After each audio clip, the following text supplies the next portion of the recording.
Hello students. Today we are going to start linear equations in one variable. The name of the chapter, the name of the topic is linear equations in one variable. And this chapter is equally helpful for the students of class 6, 7 and 8. This chapter NCERT included this chapter in all the three classes, class 6, class 7 as well as in class 8 also. Although there is some difference in the standards of the questions, but we will include all the types of questions here in these lectures. So first of all, let me start with the name of the chapter.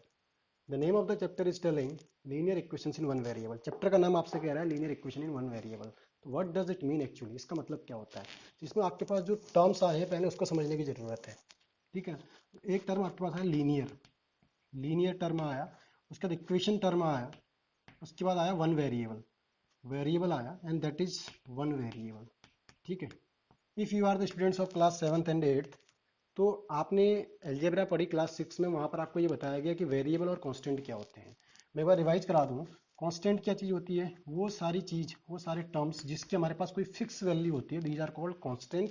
And basically we will use numbers in it. हम उसमें basically constant में numbers को use करते हैं. और अगर मैं variable की बात करूं तो वेरिएबल उसको कहा जाता है जहां पर हमारे पास किसी एक पर्टिकुलर चीज की वैल्यू अलग अलग कंडीशंस में अलग अलग आ जाती है. एक पर्टिकुलर चीज की वैल्यू अलग अलग कंडीशंस में अलग अलग आती है, उसको हम कहते हैं वेरिएबल, जिसकी वैल्यू वेरी कर जाती है, चेंज होती रहती है. और इसमें हम बेसिकली अल्फाबेट्स का यूज करते हैं, A B C D X Y Z anything, and alpha beta gamma kaka kaka anything we can use. So these are constant and variables. Constant means the fixed value, variables means the value can be changed, the value can be vary. So ये तो हो गया variable. और one variable का मतलब क्या है? देखो, वन वेरिएबल का मतलब क्या है कि we will use only one variable. One variable मतलब जैसे मैं अगर एक्स यूज किया तो पूरी इक्वेशन में, पूरे क्वेश्चन के लिए सिर्फ एक्स यूज करूंगा. अगर मैं दूसरे क्वेश्चन में वाई यूज कर लिया तो मैं उस पूरे क्वेश्चन में सिर्फ वाई यूज करूंगा. मैं ऐसा नहीं करूंगा कि मैंने एक सिंगल क्वेश्चन के अंदर एक्स को भी यूज किया है और एक सिंगल क्वेश्चन के अंदर वाई को भी यूज किया है. That's what is called linear equation in one variable. बात समझ रहे हैं? टू वेरिएबल वाले इक्वेशंस भी होते हैं, तो टू वेरिएबल में हम क्या करते हैं कि हम दो अलग अलग वेरिएबल्स का यूज करते हैं. और अगर मैं लीनियर इक्वेशन में वन वेरिएबल की बात करूं तो वन वेरिएबल मतलब I will use only one variable. X को यूज किया तो एक्स करूंगा, वाई यूज किया तो वाई करूंगा. अच्छा, ऐसा नहीं है कि हम सिर्फ एक्स और वाई को यूज कर सकते हैं, A B C D anything we can use. अब ऐसा है कि एक जो चलन चला है कि उसमें हम एक्स वाई ज्यादा लिखते चले जाते हैं, तो ये हमारे ऑटोमेटिकली हमारे हाथ में आता है कि हम एक्स और वाई लिखते हैं. ठीक. अब देखो उसके बाद कहता है लीनियर इक्वेशंस. लीनियर इक्वेशंस क्या चीज है? देखो, इक्वेशन क्या होता है? पहली बात, जैसे बेटा ना बचपन में हम लोग क्वेश्चंस करते थे 3 + 2 = 5. 3 + 2 = 5. This is an equation. ये एक इक्वेशन है इसमें जिसमें ये इक्वेलिटी का साइन लगा होता है. जहां पर हमारे पास ये इक्वेलिटी का साइन लगा हुआ है, equals, this is called equation. जहां पर हमारे पास इक्वलिटी का साइन लगा होता है, दिस इज कॉल्ड इक्वेशन. 2 × 5 = 10. ये हमारे पास क्या है? एक इक्वेशन है. बस खास बात क्या है कि ये हमारे पास अर्थमेटिक की इक्वेशंस हैं. These equations are of arithmetic. इसमें मैंने कहीं वेरिएबल का यूज नहीं किया, सिर्फ नंबर्स पे चल रहा हूँ. तो इसे कहते हैं इक्वेशन. ठीक, इक्वेशन किसे कहते हैं? जहां पर हमारे पास इक्वेलिटी का साइन होता है. और उस इक्वेलिटी के जो लेफ्ट हैंड साइड में, देखो आपके जो लेफ्ट हैंड साइड में, इक्वेलिटी के जो लेफ्ट हैंड साइड में हमारे पास है, this is called L H S of the equation. Left hand side of the equation, L H S. और जो ये राइट साइड में होता है, this is called R H S of the equation. R H S कहते हैं हम इसको. मेरी बात समझ रहे हैं? इक्वेशन क्या है? जहां पर हमारे पास इक्वेलिटी का साइन होता है, this is called equation. Equation, इस इक्वेलिटी के साइन के जो लेफ्ट हैंड साइड में, this is called L H S, left hand side. और इधर राइट साइड में होता है, this is called R H S, right hand side. इसे कहते हैं इक्वेशन. ठीक. अब आता है लीनियर इक्वेशन का मतलब क्या है. ठीक, लीनियर इक्वेशन क्या चीज होती है? देखो बेटा, क्लास 7 तक 8th वाले बच्चे बहुत आराम समझ पाएंगे इसको. हमने एक्सपोनेंट पढ़ा, हमने पावर्स पढ़ी. जैसे हम लिखते थे 2 2 की पावर 2, या 4 की पावर 3, या 4 की पावर 4, 5 की पावर 7. ठीक. अगर किसी भी चीज की पावर, वेरिएबल की पावर 1 रहती है तो उसे हम लीनियर कहते हैं. फिर समझना, अगर ये पावर वेरिएबल की 1 रहेगी तो हम उसे लीनियर कहते हैं. अगर ये पावर वेरिएबल की 2 रहेगी तो हम उसे क्वाड्रेटिक कहते हैं. अगर ये पावर वेरिएबल की 3 चले जाए हम उसे क्यूबिक कहते हैं. अगर यही पावर वेरिएबल की 4 चली जाए हम उसे बाई क्वाड्रेटिक कहते हैं. ठीक. तो लीनियर इक्वेशन का मतलब, आपके पास जो भी क्वेश्चंस होंगे उसमें जो x होगा वो लीनियर लिखा होगा. x की पावर 2 कभी नहीं लिखा हुआ मिलेगा आपको सिंपल x लिखा हुआ मिलेगा, दैट्स ऑल. या y होगा तो आपको सिंपल y लिखा हुआ मिलेगा, y की पावर 2 कभी लिखा हुआ नहीं मिलेगा. मेरी बात समझ रहे हैं? You will never get y raised to power 2. This is called linear equation. ठीक, तो पूरे चैप्टर का नेम का मतलब समझ लो पहले तो, linear equation in one variable का मतलब क्या होता है। लीनियर मतलब डिग्री 1 तो पावर 1। उसके बाद इक्वेशन का मतलब इक्वलिटी का साइन होता है, मैंने बताया इक्वलिटी के साइन के जो लेफ्ट साइड में that is called LHS and right side में दैट इज कॉल्ड आरएचएस। उसके बाद वन वेरिएबल का मैंने आपको मतलब बता दिया, वेरिएबल क्या चीज होती है जिसकी वैल्यू वेरी करती चली जाती है, दैट इज कॉल्ड वेरिएबल। ठीक, ये तो हो गया linear equation one variable chapter का नेम। अब बात समझने वाली ये है कि हमें इस इक्वेशन में करना क्या है। इस इक्वेशन में हमें करना क्या है, देखो हमसे क्वेश्चन कुछ इस तरह से दे दिया जाता है, मैं आपको क्वेश्चन पे लेके आता हूँ। एक बहुत इजी सा क्वेश्चन पकड़ता हूँ, 3 + x = 7। अब इसे हमें करना क्या है, पहली बार जो बच्चा इस क्वेश्चन को देख रहा हो देखो वो समझे कि हमें इसमें करना क्या है। हमें इस x की वैल्यू फाइंड आउट करनी है। we have to find out the value of x. Now you remember your early childhood education, वहां पर आपको कुछ इस तरह से क्वेश्चन दिया जाता था, 3 + something = 5। 3 + something = 5 और हम गैस करते थे 1 नहीं हो सकता, 2 नहीं हो सकती, दिस कैन बी 2, हम ऐसे गैस करके हमको छोटे छोटे फिल इन द ब्लैंक्स दिए जाते थे क्लास 3-4 में, है ना। अगर मैं कहूँ कि this is also a type of equation, ये भी एक इक्वेशन थी जिसको हम सॉल्व करते थे, बस हमें वहां पर पता नहीं था कि ये इक्वेशन है। अच्छा, इक्वेशन सॉल्व करने का मतलब क्या होता है।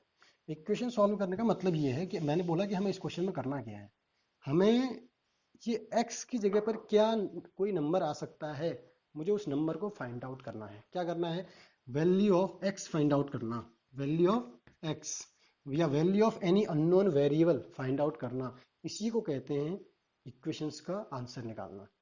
किसी भी अननोन चीज की जो अननोन वैल्यू अननोन वेरिएबल हमारे पास होता है, इसकी वैल्यूज को निकालना, this is called solution of the equation और रूट ऑफ द इक्वेशन, इसी को सॉल्यूशन कहते हैं। वैल्यू ऑफ जो इक्वेशन आई एक्स आई, इसी को सॉल्यूशन कहते हैं, इसी को रूट कहते हैं। तो जब कभी आपसे क्वेश्चन पूछे कि सॉल्व द इक्वेशन, तो उसमें कंफ्यूजन नहीं करना कि हमने करना क्या है। करना क्या है, दैट मीन्स हमें उसमें सिर्फ एक्स की वैल्यू को फाइंड आउट करना है। बात समझ रहे हैं। अच्छा, अब करते कैसे हैं, इसमें कुछ अलग अलग मेथड्स हैं, मैं आपको मेथड ऑफ ट्रांसपोर्टेशन सिखा रहा हूँ। इजी सा मेथड है और आराम से समझ में आता है। Method solving of the equations by the method of transportation, आराम से समझते जाना बेटा। पहले सबसे पहले नेम चैप्टर का नेम, उसके बाद हमें करना क्या है, क्वेश्चन में करना क्या है, क्वेश्चन का मतलब क्या है। सॉल्व द क्वेश्चन का मतलब है कि हमें जो उसमें अननोन वेरिएबल है उसको फाइंड आउट करना है। अब मैं इसी क्वेश्चन को लेता हूँ, मैं करना क्या है, देखो 3 + x = 7, मुझे इसमें x की वैल्यू फाइंड आउट करनी है।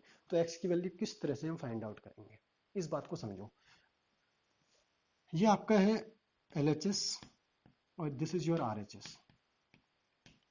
ठीक, and this is very simple equation, ये एक बहुत साधारण सी इक्वेशन आपके पास है। तो आपको इसमें x की वैल्यू फाइंड आउट करनी है।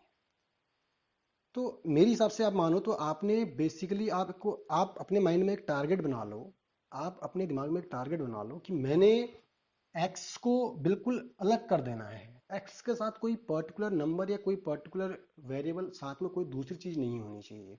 मतलब क्या, देखो अभी मैंने ये x लिखा है, इस x के साथ ये 3 भी है साथ में। मेरे को अगर आंसर फाइंड आउट करना है तो मेरा टारगेट एक चीज होना है कि मैंने इस x को बिल्कुल अलग कर देना है। तो अगर मैं इस x को अलग करना चाहूंगा तो मेरे को ये 3 यहां से हटाना है। I have to remove this 3 from here. तो मैं ऐसा तो है नहीं कि मैं इसको 3 ऐसे एज सच यहाँ से जस्ट इरेज कर दूं, ऐसा तो मैं कर नहीं सकता। तो मैं क्या करता हूँ, देखो इस x को तो मेरे को यहाँ से अलग करना था, मैंने x को अकेले रख दिया यहाँ पर, I put the x here, और 7 मेरा यहाँ रह गया। अब ये 3, इस 3 को मैंने यहाँ से हटाना है, इसको मैंने x के साथ नहीं रहने देना है। So I will remove this 3 from here and I, इसको मैं कहाँ से करूँगा, LHS से RHS में भेज दूंगा। इसको मैं LHS से RHS सेंड कर दूंगा। ध्यान देना बेटा, एक चीज समझाऊं, जब हम किसी चीज को ट्रांसपोर्ट करेंगे, ट्रांसपोर्ट मतलब देखो ट्रांसपोर्ट समझते हैं ना, गाड़ी से कहते हैं ट्रांसपोर्टेशन हो रहा है, सामान इधर से उधर ले जाया जाता है, या किसी भी चीज को इधर से उधर ले जाया जाता है, दिस इज कॉल्ड ट्रांसपोर्टेशन। समझ रहे हैं बात को, ट्रांसपोर्टेशन का मतलब समझ में आ रहा है। तो अगर मैं आपसे कह रहा हूँ कि मुझे ट्रांसपोर्ट करना है, LHS की बात करूँ, मेरे को 3 को ट्रांसपोर्ट करके RHS में लेके जाना है। सो व्हाट आई विल डू, इस 3 को जब मैं उधर लेके जाऊंगा, जब किसी भी पर्टिकुलर टर्म को, किसी भी पर्टिकुलर थिंग को मैं उधर लेके जाता हूँ, उसका साइन चेंज हो जाता है। साइन कैसे चेंज होता है, अगर वो इस तरफ प्लस का है तो वहां जाके माइनस का हो जाएगा, अगर वो माइनस है then it will become plus, if it is multiply it will become divide, and if it is in division it will go in multiplication. अगर वो डिवीजन में है तो किस में हो जाएगा, मल्टीप्लिकेशन में हो जाएगा। बात समझ रहे हैं मैं क्या कह रहा हूँ। अगर प्लस में होगा तो माइनस में आएगा, माइनस में होगा तो प्लस में आएगा, मल्टीप्लाई में होगा तो डिवाइड में आएगा, और डिवाइड में होगा तो मल्टीप्लाई में आएगा। When we are transporting from one side to the other side, हम जब LHS से RHS लेके जा रहे हैं या फिर RHS से LHS लेके जा रहे हैं, इस केस में हम क्या बोलेंगे कि हमारे साइन चेंज हो रहे हैं।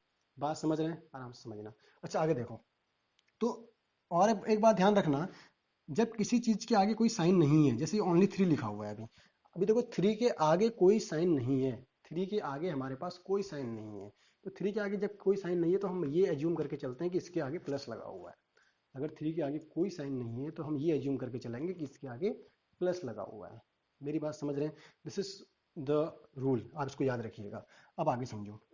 अब मुझे इसको सॉल्व करना है, तो मैंने आपको बोला कि मैंने x को अलग कर देना है बिल्कुल। जब मैं x को बिल्कुल अलग करने की कोशिश करूंगा तो मेरे को x के साथ जो 3 है इसको यहाँ से रिमूव करना पड़ेगा, ट्रांसपोर्ट करना पड़ेगा। और जब मैं इसको ट्रांसपोर्ट करूंगा तो ये बात समझो कि ट्रांसपोर्ट करते समय साइन चेंज हो जाता है। मैंने बताया कि 3 के आगे कुछ नहीं है, इट मीन्स 3 के आगे प्लस है, और जब प्लस है तो साइन ट्रांसपोर्ट होके माइनस में चला जाएगा। तो ये आपका x इज इक्व टू 7 -3 हो जाएगा, क्योंकि 3 उधर चला गया और 3 के आगे का साइन चेंज हो गया, इट विल बिकम -3। तो ये आपका क्या हो जाएगा, x इज इक्व टू 4। 7 -3 कितना हुआ, 4।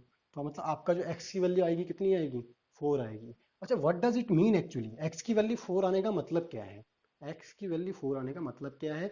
या फिर ये कह देते हैं, sometimes question ask you after finding the answer check also whether your answer is right और रॉन्ग। आपसे ये कहता है क्वेश्चन, जब आपका आंसर आ जाएगा उसके बाद चेक करो कि आपका आंसर सही आया है या गलत आया है। आपको चेक भी करना होता है साथ में। तो जब मैं चेक करने जाऊंगा तो मैं क्या करता हूँ, देखो चेक करने का मतलब क्या है, इस x इक्वल टू 4 का मतलब क्या है। देखो ये LHS और RHS के बीच में इक्वल्स लगा हुआ है, इक्वल्स लगा हुआ है मतलब ये दोनों आपस में इक्वल होने चाहिए। जैसे मैं आपसे कह रहा हूँ ना, मेरे पास यहाँ पर 3 kg सामान है कोई, यहाँ पर मेरे पास 7 kg है, इन दोनों को मैंने इक्वल बनाना है। मैं कह रहा हूँ कि नहीं दोनों इक्वल है, तो इट मीन्स क्या है, या तो मैं 3 में से 7 को 3 में 4 को प्लस कर दूं। समझो मेरे पास ये यहाँ पर 3 kg रखा हुआ है, ये यहाँ पर मेरे पास 7 kg रखा हुआ है, ठीक। अब मैं कह रहा हूँ कि मैं इन दोनों को इक्वल बनाना चाह रहा हूँ, I want to make this two equal. अगर मैं इन दोनों को इक्वल बनाना चाह रहा हूँ, so what I have to do, मेरे को क्या करना पड़ेगा, या तो मैं 3 में +4 कर देता हूँ, तो क्या हो जाएगा, 3 + 4 इज इक्वल टू 7 हो जाएगा। बात क्लियर है? या फिर मैं ये कर दूं कि इसमें प्लस नहीं करते, मैं इसमें 7 - 4 कर देता हूँ, तब भी ये 7 - 4 इज इक्वल टू 3 हो जाएगा, और 3 इज इक्वल टू 3 दोनों आपस में इक्वल हो जाएंगे, ठीक। ये इक्वेशन का मतलब होता है, ये इक्वल का मतलब है। मतलब ये बात है कि मेरा जो x की वैल्यू आई है, मेरे जो x की वैल्यू आई है, इसको अगर मैं यहाँ x की जगह रख देता हूँ तो आंसर दोनों सेम आने चाहिए। मतलब जैसे 3 + x इज इक्वल टू 7 था हमारे पास, और x की जगह 4 आ गया है, तो x इज इक्वल टू 4, और उधर तो हमारे पास 7 है, तो 3 + 4 इज इक्वल टू कितना हुआ, 7, और ये कितना हुआ, 7। तो दोनों जगह 7 7 आ गया। मतलब क्वेश्चन हमसे कह रहा था कि वो दोनों इक्वल हैं, और हमने दिखा दिया कि हाँ भैया इक्वल है। जैसा आपने कहा वैसा ही है, क्वेश्चन ने हमसे बोला था कि 3 + x इज इक्वल टू 7, हमने x की वैल्यू 4 निकाली और 4 पुट करके दिखा दिया कि हाँ 7 इज इक्वल टू 7 है। तो this is the correct answer. इससे हमको पता चल चुका कि ये करेक्ट आंसर है। इफ सपोज ये करेक्ट नहीं आता, मान लो मेरा x इज इक्वल टू 2 आया होता, तो ये 5 हो जाता।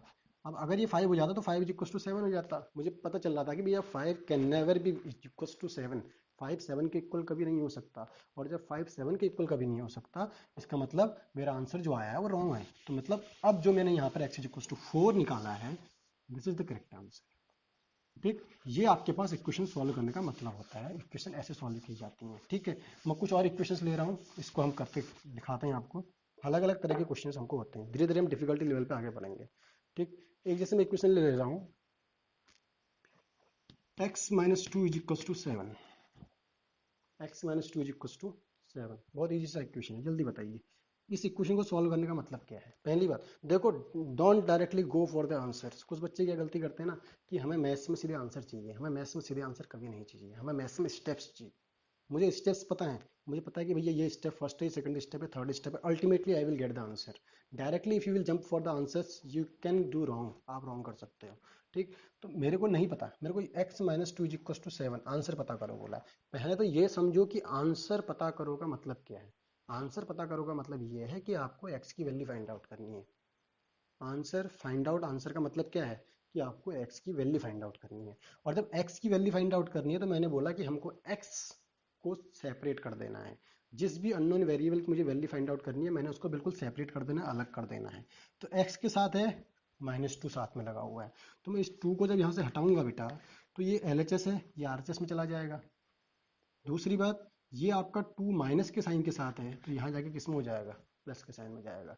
ये x is equal to 7 plus 2 हो जाएगा। प्लस 2 क्यों हुआ, समझो मैंने अभी रूल बताया था क्या, प्लस इज माइनस में जाता है, माइनस क्या होता है प्लस में जाता है, मल्टीप्लाई किस में जाता है डिवाइड में जाता है, और डिवाइड किस में जाता है बेटा मल्टीप्लाई में। इस बात का बिल्कुल ध्यान रखना। और ये कब जाने वाला है, जब ये क्या होगा ट्रांसपोर्ट हो रहा होगा। मेरी बात समझ रहे हैं, ठीक। तो x is equal to 7 plus 2 हो गया, तो x इज इक्व टू कितना आया 9 आया। अगर अब आपसे क्वेश्चन कहता है कि चेक योर आंसर, तो आपने क्या करना है, जो आपको क्वेश्चन दिया था आपने क्या करना है, इसमें वैल्यू को पुट कर देना है। जब मैं x इज इक्व टू 9 यहाँ पर पुट करूंगा तो 9 माइनस 2 इज इक्व टू 7, ये इधर 9 माइनस 2 इज इक्व टू 7। जब 9 माइनस 2 को सॉल्व किया तो कितना हुआ 7 इज इक्व टू 7। तो आप बोलोगे यस सर हमारा आंसर सही है, क्योंकि हमने देख लिया कि हमने जब आंसर पुट कर दिया है, जो हमने अननोन वैल्यू निकाला था उसको जब हमने पुट किया तो हमारे पास दोनों इक्वेशंस LHS और RHS, एक इक्वेशन के जो LHS और RHS है दोनों आपस में इक्वल आ रहे हैं, और वो इक्वल आने चाहिए। अगर वो इक्वल नहीं आएंगे तो हम बोलेंगे हमारा आंसर रॉन्ग है। समझ रहे बच्चे, आगे देखो।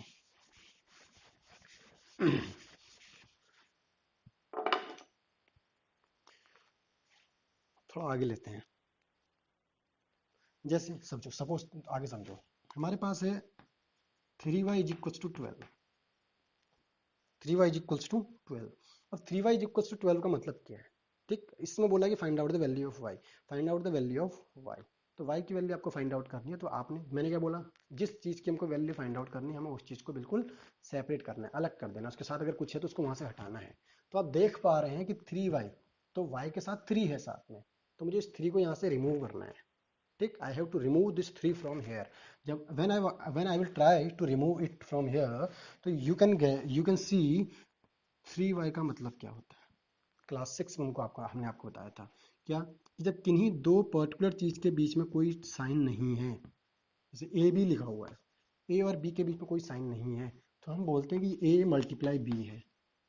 क्या है, ए मल्टीप्लाई बी है। मैं कह रहा हूँ 3y, तो मतलब ये 3 इंटू वाई है। 3y मैं बोल रहा हूँ तो मतलब ये 3 इंटू वाई है, ठीक। तो ये अगर मैं इस क्वेश्चन को थोड़ा सा एक्सपेंड करके लिखूंगा तो मैं इसको इस तरह से लिखूंगा, 3 into Y is equal to 12, ठीक। अब मेरे को y को अलग करना है तो मैं 3 को उस तरफ लेके जाऊंगा तो 12। अब ये 3 यहाँ किस साइन के साथ है, मल्टीप्लाई के साइन के साथ है। जब ये उधर जाएगा तो डिवाइड के साइन में जाएगा, डिवाइड में जाएगा मतलब नीचे डिनोमिनेटर में चला जाएगा, डिनोमिनेटर का मतलब डिवीजन होता है। तो ये 3 4 जा 12 कैंसिल हो गया, y इज इक्व टू 4 आया, ठीक। इसमें दिक्कत क्या है, देखो कुछ बच्चे कहाँ पर मिस्टेक करते हैं, फ्यू ऑफ द स्टूडेंट्स, कुछ बच्चों को मैंने देखा है, मैंने ऑब्जर्व किया है, व्हाट दे डू, मैं बताता हूँ क्या करते हैं। देखो ये तो आंसर था हमारा, अब मैं बताता हूँ बच्चे करते क्या हैं। कई सारे बच्चे उन्होंने देखा sir 3 into Y is to 12, तो हमको समझ में आता है कि ठीक है 3 वाई के बीच में कोई साइन नहीं है, तो दैट इज 3 इंटू वाई, इतनी बात तो समझ में आती है। अब जैसे इससे पिछले वाला क्वेश्चन था 3 plus X is equal to 7, compare करना। इसमें मैं 3 को जब RHS में लेके जा रहा था तो वो माइनस में जा रहा था, ठीक। वो माइनस में जा रहा था, क्यों जा रहा था माइनस में, क्योंकि ये प्लस का साइन है, और आप ये भी कह सकते हो कि मैं बीच में जिस साइन को डिस्टर्ब कर रहा हूँ that is of the plus sign, that is the positive sign. मैं जिस साइन को डिस्टर्ब कर रहा हूँ वो पॉजिटिव साइन है। मैं जब सोचो अगर मैं किसी चीज को वहां से काट रहा हूँ तो जो उसके साथ लगा हुआ है वो डिस्टर्ब हो रहा है, और जब वो डिस्टर्ब हो रहा है तो वो कौन सा साइन है उसी के अकॉर्डिंग मैं चेंज करूंगा, बहुत आराम से समझ सकते हो। तो ये प्लस था तो ये माइनस हो गया, और वैसे ये भी प्लस था ये माइनस हो गया। अब समझो यहाँ पर बच्चे क्या कहते हैं ना, सर 3 के आगे कुछ नहीं है, अभी आपने बोला था 3 के आगे अगर कुछ नहीं होगा तो प्लस होगा, और जब प्लस को दूसरी साइड लेके जाएंगे तो माइनस हो जाएगा। बच्चे ये मिस्टेक बहुत सारे करते हैं, वो क्या करते हैं y is equal to 12 minus 3 और y इज इक्व टू 9 लिख देते हैं, जो आंसर रॉन्ग हो जाता है। करना क्या है, 3y इज इक्व टू 12 है बेटा, तो समझो y इज इक्व टू 12। अब मैं जब 3 को यहाँ से रिमूव कर रहा हूँ, 3 ठीक है, 3 के आगे कोई नंबर कोई साइन नहीं है, मीन्स 3 पॉजिटिव, वो तो समझ रहा हूँ मैं। लेकिन सोचो जब मैं 3 और y में से 3 को हटा रहा हूँ, actually which sign I am disturbing, मैं किस साइन को डिस्टर्ब कर रहा हूँ, मैं मल्टीप्लाई के साइन को डिस्टर्ब कर रहा हूँ। मैं जब 3 इंटू वाई में से 3 को वहां से रिमूव कर रहा हूँ तो मैं 3 और इंटू को हटाते समय इनटू वाले साइन को, मल्टीप्लाई वाले साइन को डिस्टर्ब कर रहा हूँ, तो ये मल्टीप्लाई के अकॉर्डिंग चेंज होगा, प्लस के अकॉर्डिंग चेंज नहीं होगा, तो ये इट विल बिकम 4। मेरी बात समझ रहे हैं? समझे जरा इसको एक बार।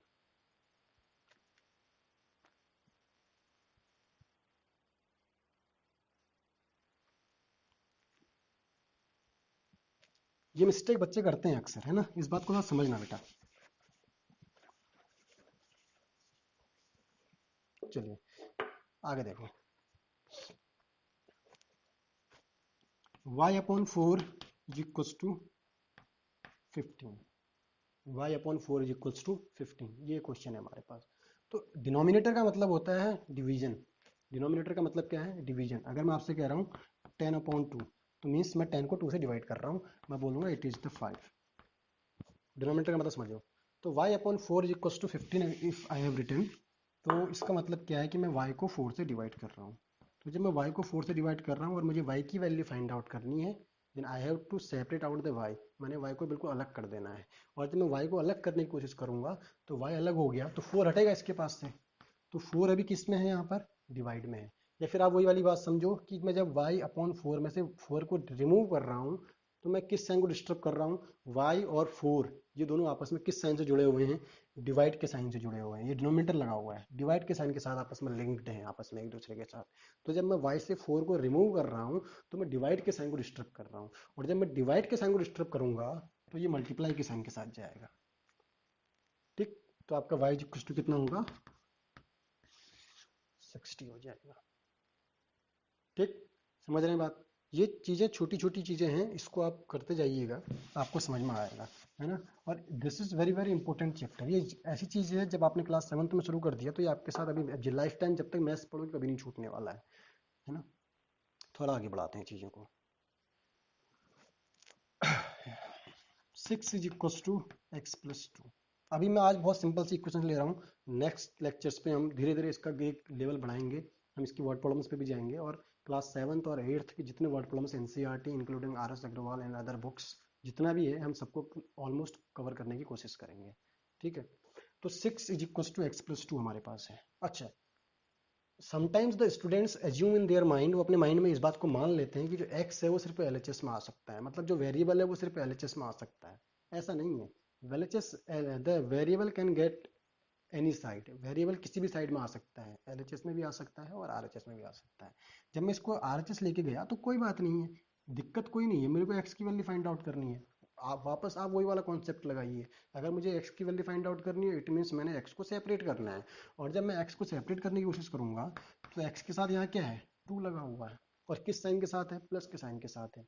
तो मैं x को सेपरेट कर रहा हूँ, तो x के साथ लगे हुए 2 को रिमूव करूंगा, और जब मैं इस x के साथ लगे हुए 2 को रिमूव करूंगा, तो ये माइनस के साइन के साथ आएगा, बिकॉज यहाँ पर ये माइनस था, ये RHS में था, मैं इसको LHS ले आया, तो कितना बन गया? 6 minus 2 is equal to 4। This is your answer.